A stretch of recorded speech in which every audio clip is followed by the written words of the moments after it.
Hello guys and welcome to another lecture of Leo English Hub. And if I talk about today's lecture, it is going to change your English communication upside down. Before we move ahead, I would like to request you to subscribe our channel and don't skip the lecture ever, because all the good information and good examples are flowing through the whole lecture.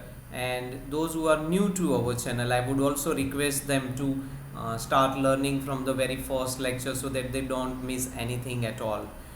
So let's move ahead with today's lecture, and it is a milestone lecture. It is going to change your perspective towards giving answers particularly. So here we have the first question: where do you live? So this is a very common question that we come across in our day-to-day life, whether we are at workplace or at home or at school, college, or any platform of the life.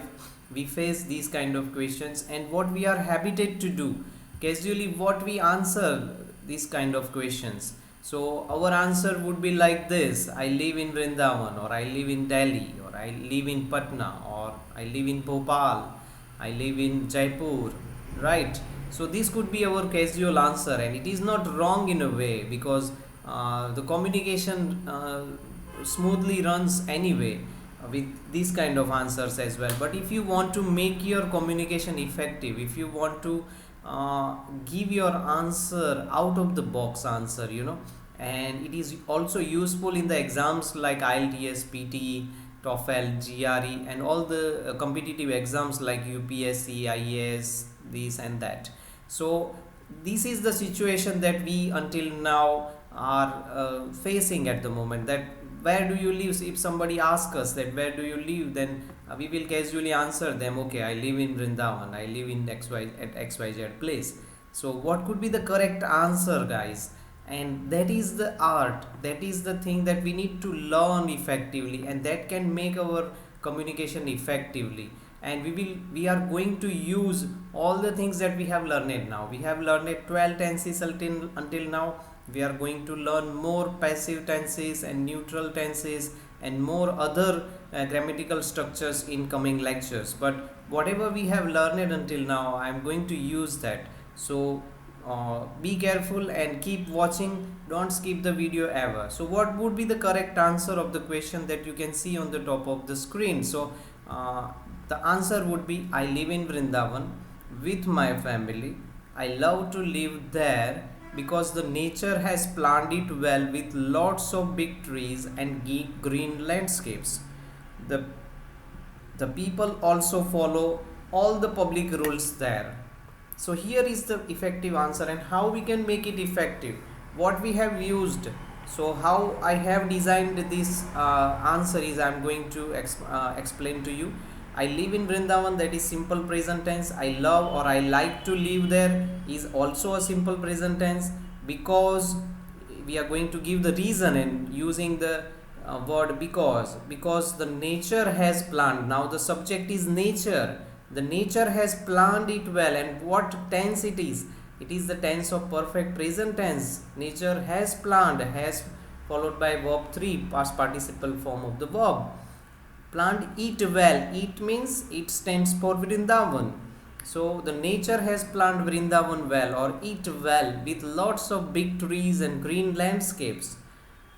The people also follow all the public rules, and that's why I like to live there. And this could be your correct answer, and you need to put it in practice now. And you must have this kind of habit of giving answers like this, and it will make your communication really very effective. The receiver on the other hand would have a good impression of yourself, and that is the main motive of our lecture today. Let's move on to the next screen, guys. What have you studied? This is also one of the common questions that we come across. So what would we casually answer? We would casually answer like, okay, I have given 12th exam, or I have done my BCom or BSc or anything. So that's it, and we don't expand our answer at all. In our previous lecture also we saw that how a sentence could be expanded, and in today's lecture we are going to expand the whole answer itself using the sentence structures that we have learned until now. So the correct answer would be like this: I have given 12th exam from central board or any board last month. I am enjoying my vacation at the moment, what we are doing at the moment, right? I am enjoying my vacation at the moment. The board will announce the results in May 2025.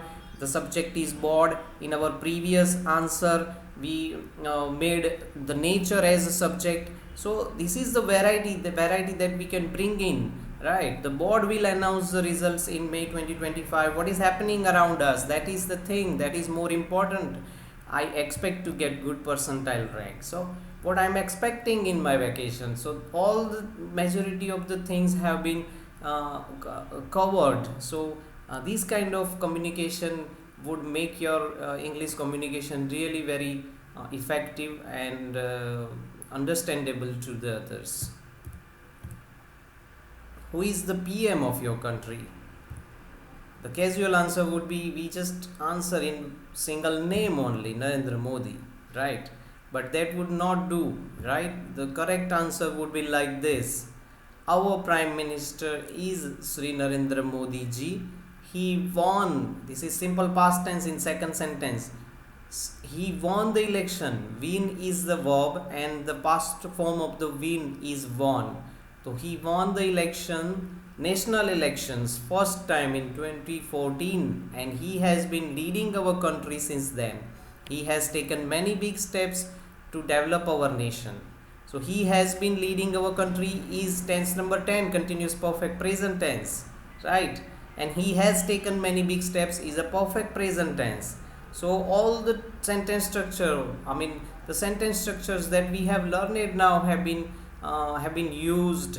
So nothing new. If you have missed those lecture, you can revise or revise those lecture. You can start learning from the very first lecture, and all the lectures are of the length of 10-15 minutes, between 10 to 15 minutes only, and in English lectures are even lesser than 10 minutes. So it's not a big deal anyway, and it's not a rocket science. All the simple things have been mentioned. So I hope guys, today's lecture is also a milestone in your communications, in your journey of learning English skills, and therefore please don't forget to like our lectures and also subscribe our channel and share it to your friends and family so that they can learn effective English communications and other skills. Thank you very much guys for joining us today. Thank you.